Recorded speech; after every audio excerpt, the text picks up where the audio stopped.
Le mbolé, on le faisait en Congo. Personne ne connaissait le mbolé au Cameroun. Nous, on faisait le mbolé dans les veillées, avec le grand frère Aristide Mpako. Le mbolé, c'était pour venir réconforter les familles qui ont deuil. Ça s'arrêtait là.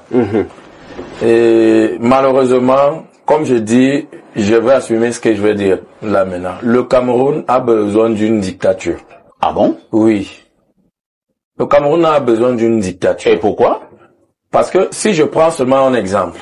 Nous avons choisi de parler ce matin de la musique en se posant la question de savoir est-ce que les musiciens camerounais vivent véritablement de leur art. Si c'est oui, tant mieux. Si c'est non, qu'est-ce qui fait problème? Qu'est-ce qui bloque? Pourquoi bon nombre de musiciens camerounais, alors qu'ils chantent bien, n'arrivent véritablement pas à s'en sortir? On passe justement la parole à Dynasty. Dynasty, vous êtes un jeune artiste camerounais. On vous a vu débuter, on a vu le premier succès que vous avez eu et les autres qui ont suivi. Première chose, est-ce que c'est un coup de chance ou alors le talent a beaucoup joué et certainement aussi le soutien, probablement, de vos aînés?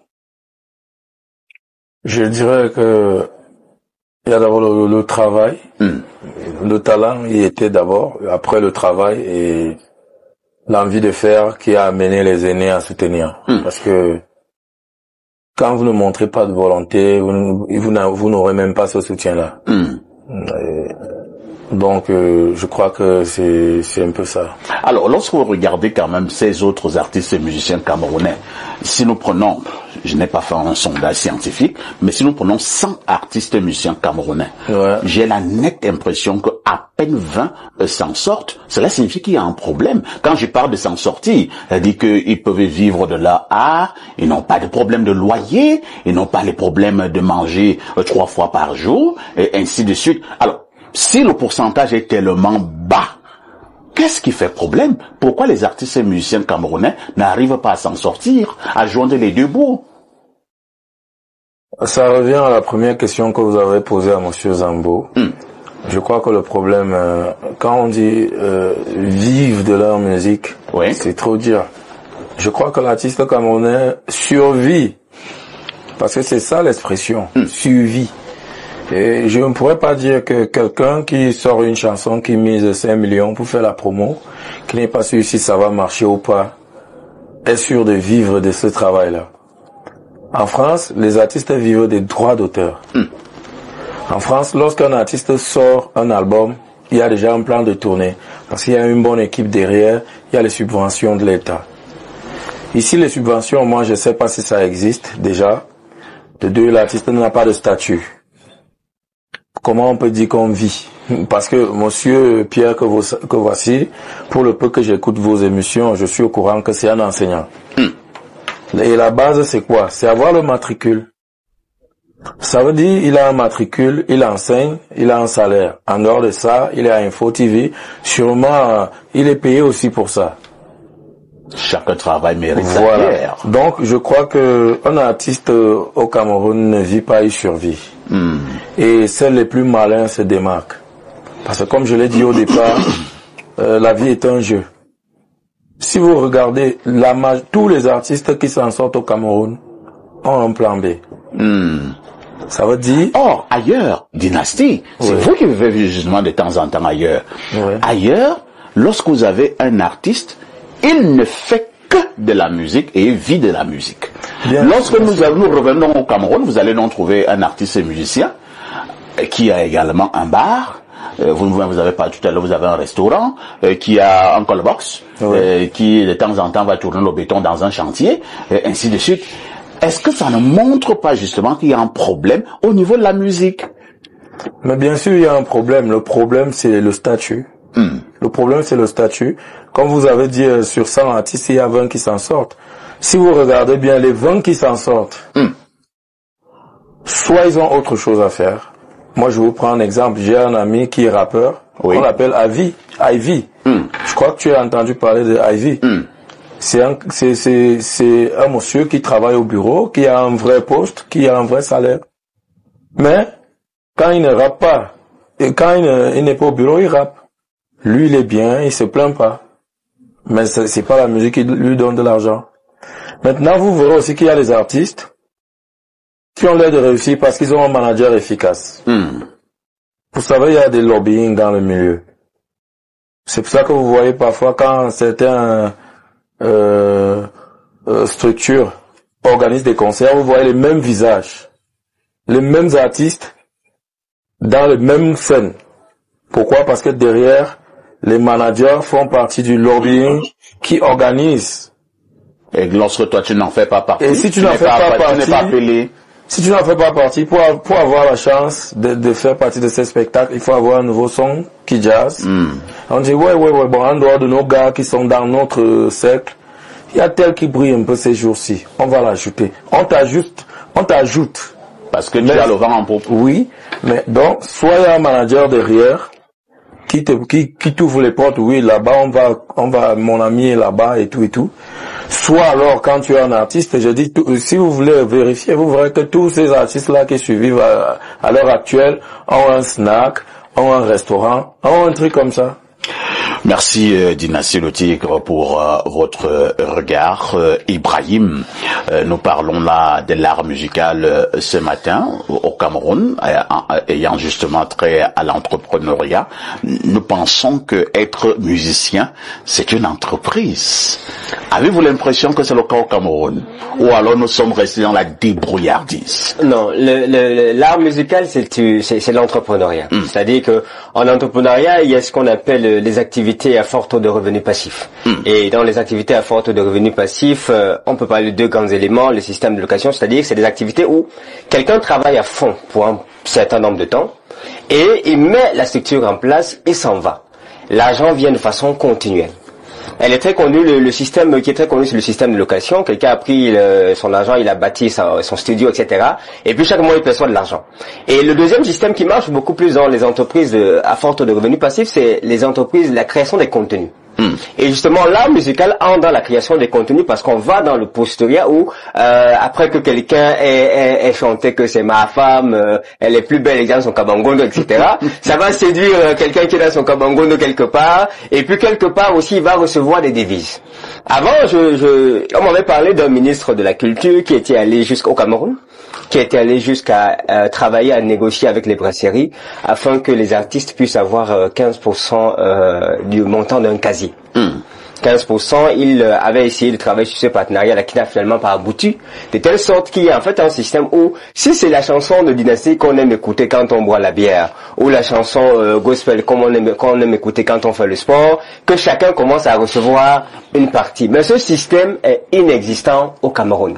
Maintenant, il y a autre chose qu'il faudrait que je dise, c'est que j'ai parfois l'impression que l'artiste lui-même ne réalise pas qu'il est un entrepreneur. Et que l'entrepreneuriat, ça a des hauts et ça a des bas. Et que l'entrepreneuriat, ça a un ensemble d'acteurs tout autour qui peuvent permettre en sorte que ça monte, il parlait de lobbying, comme qui peuvent permettre en sorte que ça n'existe même pas. J'ai la chance qu'il soit enseignant en France, dans une école de musique, il pourra nous en dire long, mais quand on dit que je suis musicien, enfin ici parfois on ment. Comment ça? On ment. Vous voyez, quand vous prenez votre carte nationale d'identité, vous êtes face à un contrôle, on dit monsieur, présentez-vous. C'est écrit là, journaliste. Ça suppose que votre travail dans l'État, de 8h à 15h30 ou 16h, vous faites du journalisme. Ou les tâches qui sont liées au journalisme. Vous faites au moins 8 heures de travail. Je me suis rendu compte qu'il y a deux grands menteurs dans la société. Il y a les étudiants et il y a les musiciens. Les étudiants, ils disent, mon travail c'est étudier. Étudier, c'est observer, c'est questionner, c'est remettre en cause, c'est évaluer, c'est améliorer, c'est continuer à innover.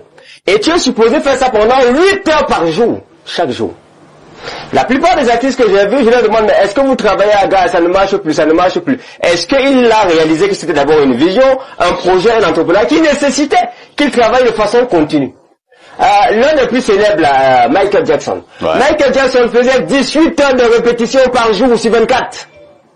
18 heures de répétition pour devenir exceptionnel. S'il y a une chose qu'il faut s'accorder avec l'univers des artistes, c'est que si vraiment le système ne permet pas, ce qu'il peut donner à quelqu'un d'avoir quelque chose, c'est qu'il a un talent et que sa musique marche. C'est qu'il a créé ou produit une œuvre qui est parfaite. C'est-à-dire, on entend ça, on a besoin de ça. C'est la seule chose qui peut contraindre les autres à appuyer ce genre de projet-là. Sauf que la perfection n'est pas un détail. Mais ce sont les détails qui font la perfection. C'est-à-dire, on observe tel détail, on le travaille, on l'améliore. Je vais m'arrêter là en disant que j'invite beaucoup les artistes camerounais à dire que s'ils sont artistes, qu'ils empruntent ça comme une profession. Et ça suppose qu'ils travaillent au moins 8 heures par jour dans ce corps de métier. Michael Jackson, lui, pouvait se préparer pendant 6 mois. Il faisait des répétitions de 12 heures de temps par jour minimum. Est-ce que nous avons véritablement des personnes ambitieuses et visionnaires? J'espère que Dynasty le sera, comme il est dans une école de musique, parce que la plupart même ne passent même pas par une formation ou un encadrement de cet univers-là. Merci Ibrahim. Ibrahim a abordé plusieurs problèmes très importants à la fois. Pierre Blériot ou Ibrahim pense d'ailleurs que bon nombre de musiciens camerounais, ce sont des menteurs. Il va accuser le fait qu'il ne travaille pas beaucoup. Il ne travaille pas beaucoup. C'est dit, vous avez un musicien au Cameroun. Le matin, il fait les commentaires sur la FECA Foot. À midi, il est déjà au bar, il prend un bon bouillon. À 16h, il est avec une copine, il cherche l'endroit pour aller à un hôtel. À 22h, il regarde déjà un film X et il fait cela presque tous les jours. Peut-être le samedi, il va en cabaret. C'est ça être musicien? Ok, parfait. De profession, hein? Oui, vous avez posé votre question fondamentale. Est-ce que les artistes s'en sortent au Cameroun? Oui. Quand vous êtes né dans un pays, vous en sortir suppose que vous compreniez le pays dans lequel vous êtes né. Vous êtes Camerounais et vous voulez ressembler aux artistes nigérians, donc du Nigeria. Quand vous voyez les gars avec les grosses maisons, les voitures de luxe, c'est ça votre horizon. Non, le Cameroun n'est pas le Nigeria. Mon petit frère a posé une question sur... Non, Dynasty, quand j'entre dans le corps des enseignants, je me rends compte que si je reste là-bas, il va mourir pauvre. Vous savez, quand vous sortez, les salaires, les meilleurs salaires, un proviseur de lycée, après 20 ans, gagne 350 000. Nous sommes au Cameroun. 30 ans de service. 350 000. Ça ne permet même pas d'avoir une maison luxueuse. Donc aucun Camerounais ne s'en sort avec ses revenus. Quand vous sortez de l'école de médecine, après 7 ans après le bac, vous avez 170 000 de salaire. Ah ouais. Des gens qui sauvent nos vies. Est-ce qu'ils s'en sortent? Je viens donc maintenant dans le monde des artistes. Ils sont de 2 catégories. Il y en a qui ont du talent. Ouais. Et il y en a qui ont forcé parce que Dynasty chante, moi aussi, je vais chanter. Il faut que quelqu'un dans notre famille aussi chante. Et donc, il y en a qui n'ont donc pas ce talent-là. La deuxième chose, l'État ne les encadre pas. Ça veut dire que c'est l'intelligence financière de chacun qui doit le conduire. Je connais beaucoup d'artistes qui ont eu l'argent qu'un fonctionnaire n'aura pas toute sa carrière durant en un seul album. Et tu le sais. Sauf que, comme il n'y avait personne, la plupart souvent, entre guillemets, ne prenez pas ça comme une injure, ce sont des gens qui n'ont pas fait l'école. Mais ils n'ont pas été encadrés non plus. Quand ils ont eu cet argent, ils ont cru qu'ils étaient des riches. Comment se comportent les artistes camerounais? La première chose, c'est qu'ils voyagent, souvent. Deuxième chose, c'est qu'ils s'achètent beaucoup d'habits et les chaussures. C'est quelle intelligence financière? Et la voiture. Et la voiture. Tu es un jeune locataire, d'ailleurs j'en connais de plus jeunes que toi, qui vont louer des maisons de 250 000 pour que leurs amis voient où ils habitent. Ils montent, ils descendent. Le gars te dit que l'année dernière, j'ai eu plus de 50 millions, un jeune. Aujourd'hui, il marche à pied parce que la voiture s'est gâtée. Donc, et ça n'a pas commencé avec vous. Regardez les plus anciens. On a un artiste camerounais qui a fait le tour du monde. Il a produit des artistes à travers le monde. Vous savez, les morts dans la pauvreté au Cameroun.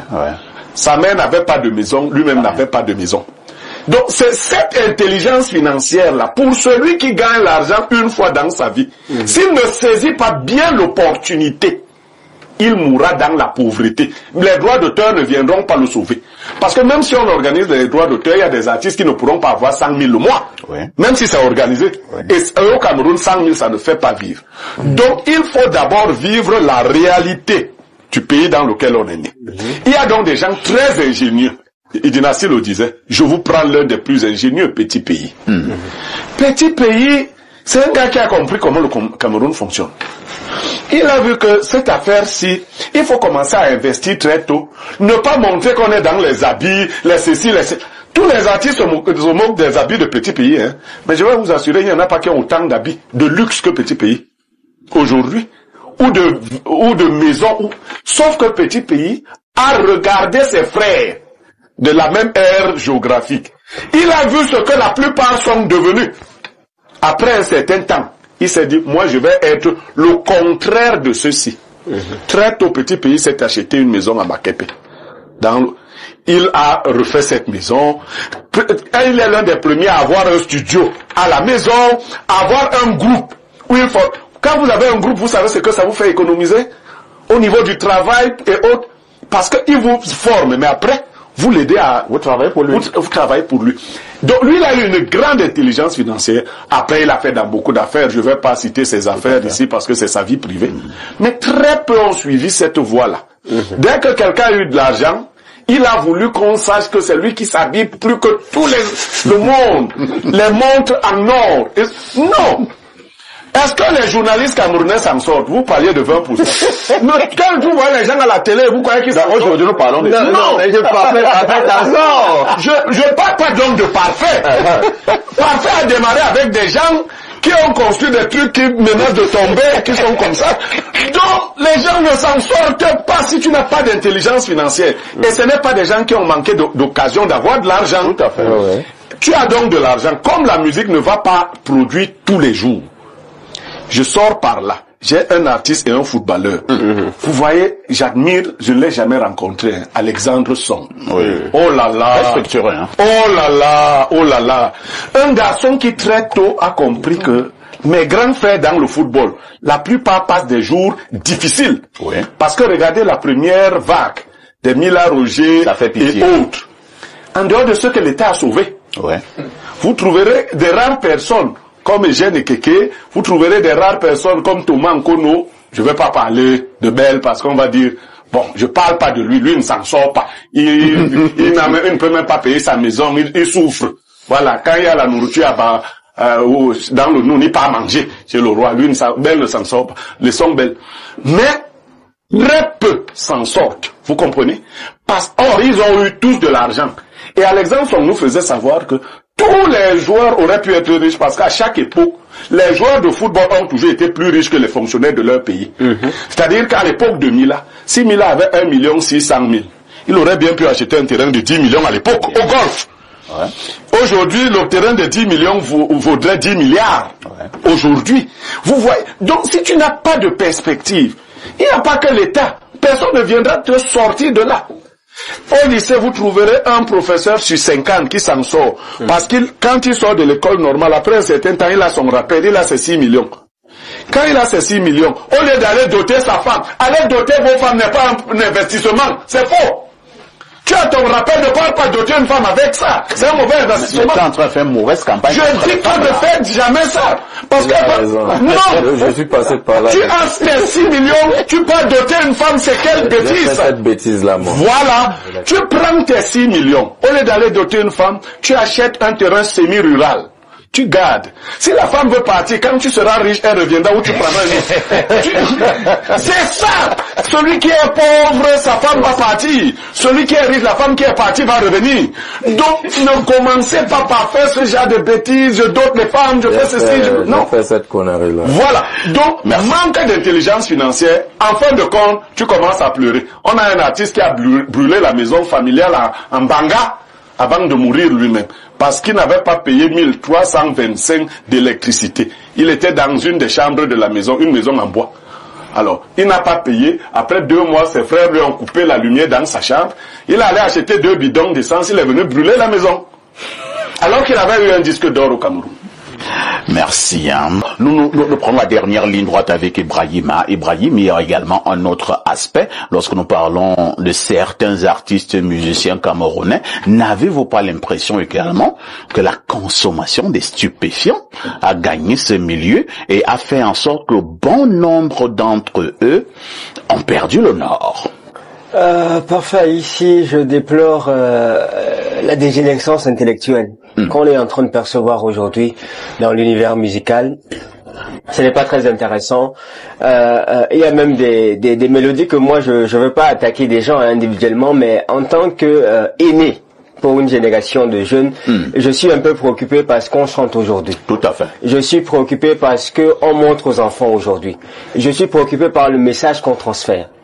Je suis peut-être un peu trop jeune par rapport à Blériot, mais c'est bizarre en termes de mélodie. Je ne me sens pas très à l'aise dans les mélodies pour le cure. Le cure, c'est quoi? Il faut dire que pour ceux qui regardent au Bangladesh, on allait me lapider. Il faut dire que pour ceux qui nous regardent au Bangladesh, le cure au Cameroun veut dire la drogue. Voilà, c'est-à-dire. Donc il y a une chanson où on célèbre la drogue. On célèbre la drogue. Et quel est le message qu'on est en train de passer aux enfants? Et dans les clips, on voit comment on consomme la drogue. Et on nous montre que non, véritablement, celui qui consomme la drogue, c'est le Don Man. Je voulais dire aux artistes, vous avez un pouvoir, hein. Vous avez la capacité d'influencer des gens. Il n'est donc pas intéressant d'influencer des gens dans le mauvais secteur.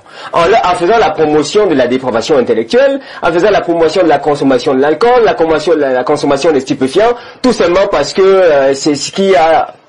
D'après, je sais pas quelle alliance à laquelle vous appartenez, c'est ce qu'il faut promouvoir. Non, véritablement, changeons un peu de message. J'ai beaucoup, hier soir, quand il m'a annoncé que on aurait le Dynastie de Tigre, je me suis arrêté sur YouTube, j'ai écouté au moins 5 mélodies. J'ai vu un message clair.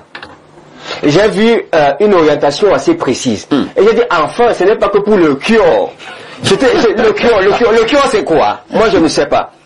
À un moment, j'avais des problèmes, moi, personnellement, j'attaque personne, hein. Ça, c'est moi, personnellement. Si tu n'attaques pas, on va t'attaquer. Donc, voilà. Quand tu fais comme ça, moi, personnellement, je n'attaque personne. Assume tes trucs. Voilà. Et tu vois, je voulais savoir quelque chose. Ah, moi, le mbole, parfois, il y a des enfants qui chantent des choses, là, ils tapent le mbole. Ouais. Et puis, je suis surpris, je tombe sur Dynastie, ils chantent le mbole. Après, je demande, mais le mbole, là, même, c'est quoi? J'ai été surpris de sa définition du mbole. Il disait que le mbole, c'est la persévérance, la fraternité, la tempérance, la passe. Ça, oui, je peux appuyer ça. Que oui, en tant que jeune du quartier, on doit être persévérant, tempérant. Mais c'est vrai qu'il y a un autre style de mbole. Mais il y a un autre style, je comprends pas, Dynastie. Oui, allez-y, Dynastie. Déjà, le mbole est né dans mon quartier. Et là, je me souviens, en 2007, moi, j'étais choriste encore. J'ai chanté au cabaret aussi. Le mbole, on le faisait en Kondongo. Personne ne connaissait le mbole au Cameroun. Nous, on faisait le mbole dans les veillées, avec le grand frère Aristide Mpako. Le mbole, c'était pour venir réconforter les familles qui ont deuil. Ça s'arrêtait là. Et malheureusement, comme je dis, je vais assumer ce que je vais dire là maintenant. Le Cameroun a besoin d'une dictature. Ah bon? Oui. Le Cameroun a besoin d'une dictature. Et pourquoi? Parce que si je prends seulement un exemple, moi ça fait 4 ans que je suis en France, je suis pas venu au Cameroun.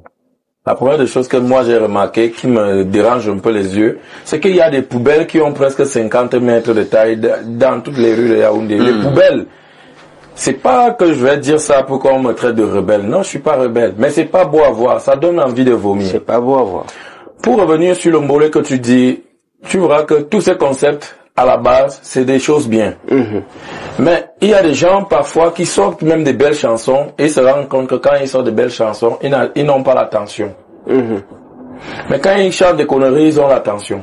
Entre-temps, quand même. Au même moment, on nous dit qu'au niveau des droits d'auteur, il y a des structures, même au ministère de la Culture, qui sont chargées de filtrer les bonnes musiques et les mauvaises. Mais on a comme l'impression que cette structure n'existe pas. Que les bonnes sont devenues les mauvaises. N'importe qui fout du n'importe quoi dans ce pays. Je me suis fait lapider par un mec au marché central quand je suis venu au Cameroun en décembre.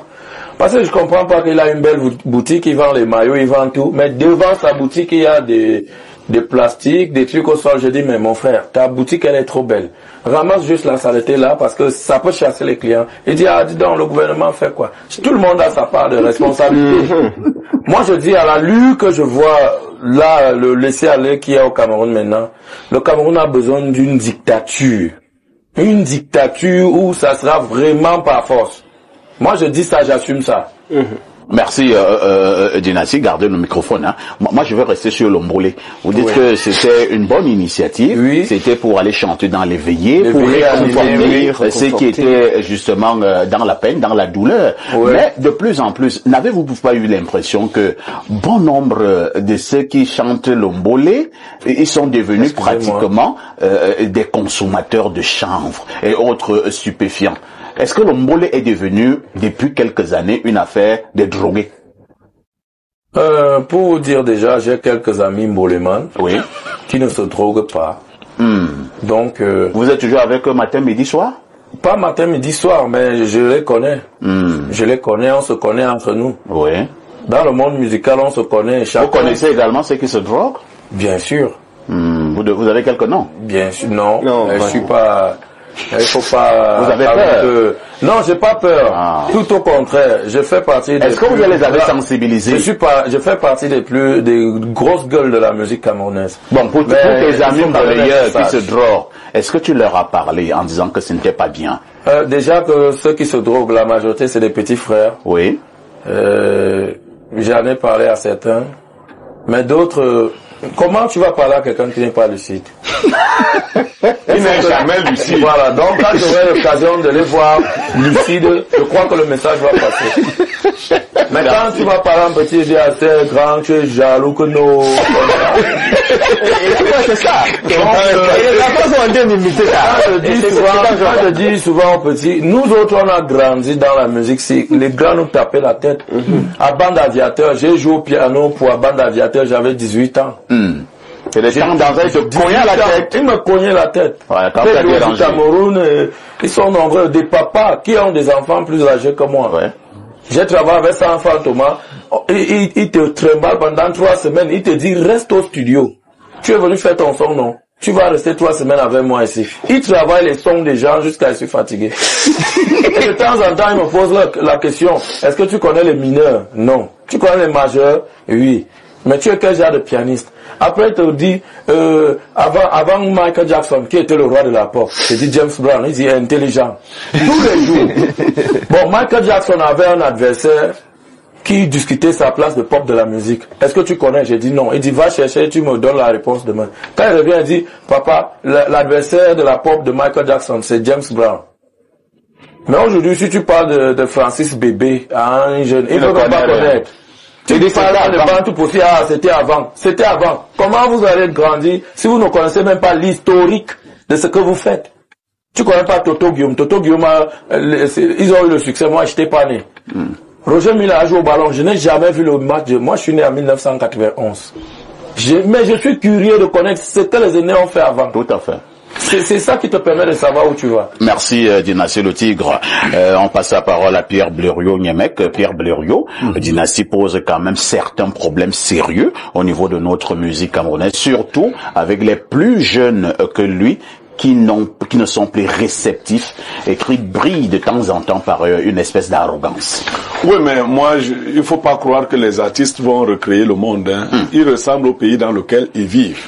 Toi, tu appuies toujours au pays. Non. Dans ton même métier, s'il y a des jeunes qui ne veulent pas savoir qui est papa ici. C'est clair. Alors, ils disent même que papa ici. C'est qui? Il y a un qui a dit derrière, qui ne veut plus entendre que tu es le sac des modérateurs. Lui, il est déjà à 15 débats modérés. 15. Voilà. Donc, dans tous les métiers, il y a des gens comme ça. Et ils ont aussi leur avenir. Vous comprenez? Vous n'allez pas sauver tout le monde. Moi, j'ai vu Dynastie tout petit jouer. Tout à fait. Quand les gars ont commencé à jouer dans la nuit, moi, j'ai craint. Parce que la nuit, il fait froid la nuit. Tout à fait. Donc les gars ont d'abord commencé à boire le kitoko. Ouais. Après ça montait. C'est devenu autre chose. Ce que c'est devenu aujourd'hui, c'est que c'est des gars qui ne viennent plus réconforter les familles. Ouais. Ils viennent arnaquer. Oui. Tu ne donnes pas d'argent, ils commencent à insulter le mort. Oui.